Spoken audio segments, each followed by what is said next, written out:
Would you like to learn how to make delicious roasted cham chicken and veggies just like this? Well, in this episode of the Lisa D Delight Show, I'm going to show you how to make some bomb cham chicken. We're going to use some onions, carrots, potatoes, and fresh herbs.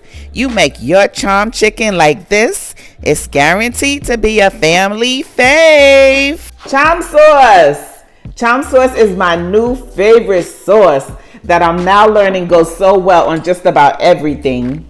This cham sauce really enhances the flavors of your food so much. You can use it on seafoods, meats, salads, pasta, so many things. Cham sauce is actually a Vietnamese, perfectly balanced spice dipping sauce. It's made with a blend of chilies, garlic, lime juice, and so many other herbs.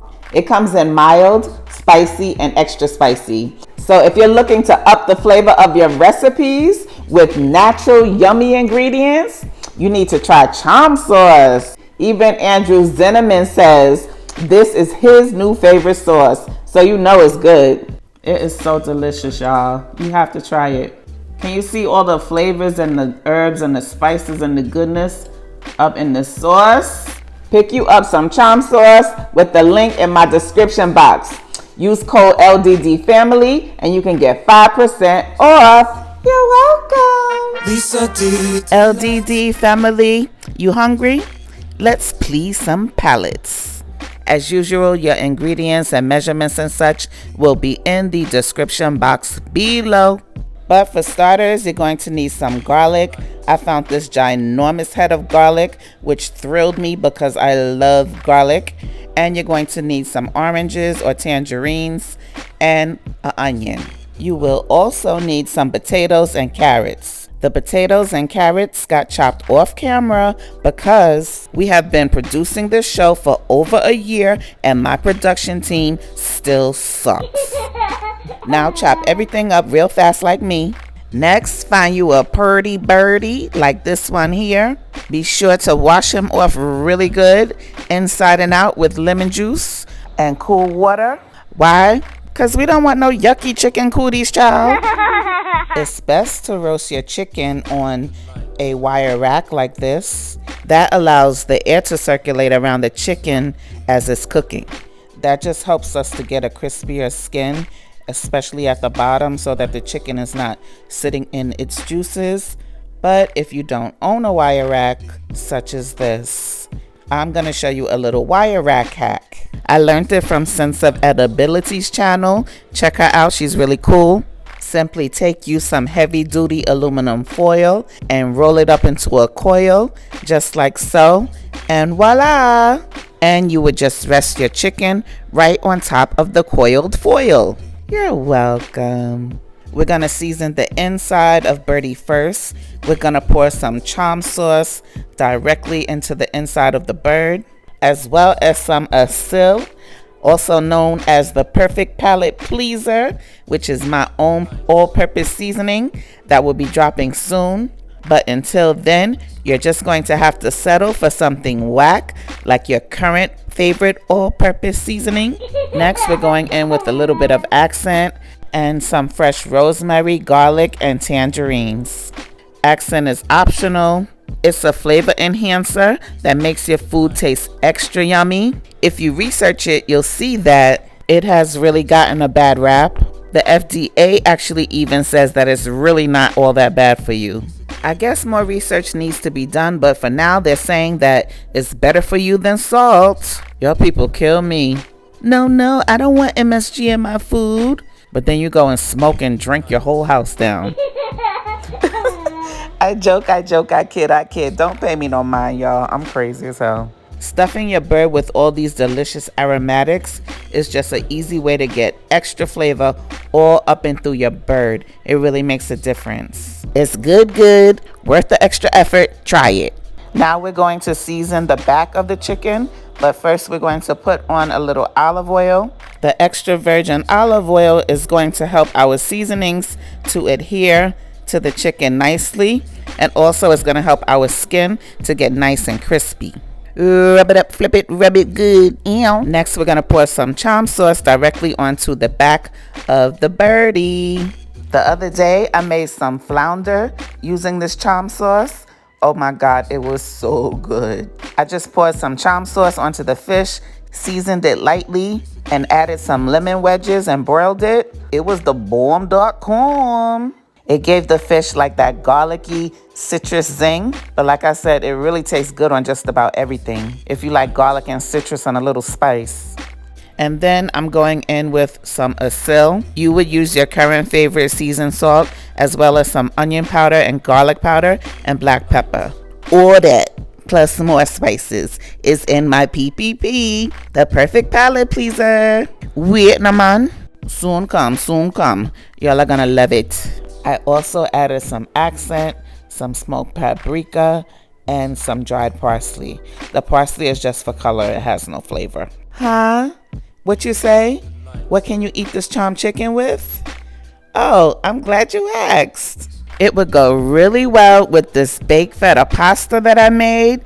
It was super yummy. Recipe above. You're welcome. Preheat your oven to 450 degrees. The secret to getting a perfectly roasted, juicy chicken every time is to start out cooking it at a high temperature and then turn that temp down later on. This seals in the juices as soon as possible and then cooks the chicken at a uniform temperature. Now we're going to loosen the skin away from the chicken breast and slip some yummy garlic butter up underneath the breast. This is going to give us added flavor and ensure that the breasts stay nice and moist. You know you like your breast moist. I make my own homemade garlic butter because it adds amazing flavor to so many dishes. I'll put the recipe to my garlic butter above, but if you don't have it, all you have to do is just use some regular butter, or you can whip you up a batch of garlic butter real quick by just mixing some room temperature butter with some fresh garlic, some fresh parsley, and scallions. Then go on top of the breast and kind of rub in the garlic butter all around just to make sure that you get it all over. And then go in with some more of that yummy cham sauce. The more cham sauce you use and the more that drips down to the bottom of that pan, you'll be better able to later on make a nice yummy gravy using that broth at the bottom of the pan. Next, I'm putting on some more asil. Again, you would use seasoned salt. I'm also putting on some accent, some smoked paprika, and some dried parsley. I don't know if y'all know, but regular paprika doesn't have any flavor. We just use that for color. But the smoked paprika, it actually has a delicious smoky flavor. And like I said, the dried parsley doesn't have any flavor either. We just use that to make everything look all pretty and vibrant. Next, we're getting ready to season up our veggies. So what you want to do is put your carrots, your chopped potatoes, and your chopped onions all together in a bowl, and then let that delicious cham sauce rain down. I let it rain. I let it rain. Never mind. Also put down some extra virgin olive oil, some seasoned salt, some dried parsley, and some smoked paprika. Then add in some fresh rosemary and mix. Let's go ahead and moisten up her breastises just a little bit more. The moister the breastises, the sweeter the meat. So we're just gonna add some pats of that delicious garlic butter right on top of the chicken, but that's optional. Like I told you, I love that stuff. The garlic butter just adds so much additional flavor. Now let's add our seasoned potatoes, onions, and carrots to the bottom of the pan. And don't forget to add in the rosemary and pour the remaining seasoning and cham sauce that was in the bowl. Pour that right all over the birdie. Now we're going to truss the chicken, which simply means tying his legs together. Come on, child, keep up. Be sure to tuck the wings to prevent them from burning. Trussing a chicken is actually an important step. It prevents the legs from burning. And if you don't truss your chicken, the breast cavity can stay open, allowing too much hot air to circulate inside. And that can dry out the breast before the thighs and the legs had a chance to cook properly. Now let's get him in the oven. Place the chicken on the lowest rack of your oven. My chicken is 4 pounds, so I'm going to roast it for 12 minutes at 450 degrees, and then I'm going to do 80 minutes at 350 degrees. Be sure to check the chicken like halfway through the cooking time to make sure that it's not getting overly brown or anything. If it is browning up too quickly, you can take a piece of aluminum foil and gently make a tent over the chicken, but don't seal it tightly or nothing like that. Be sure to baste it too while you're in there. Your chicken is done when it reaches an internal temperature of 165 degrees. My, in my Johnny Gill voice. What a beautiful bird. And it was so delicious, y'all. You really need to try this recipe. And thank you to my Lord and Savior for always blessing me and the LGD family.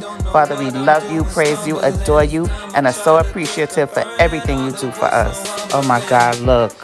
Child, look. Look how juicy and roasted to perfection. Yes, it was super yummy. Well, thank you so much for watching. Please hit the like button one time for your girl and subscribe if you haven't already. And always remember, when you cook from your heart with love, you can't go wrong. Have a delicious and delightful day. God bless you. Bye.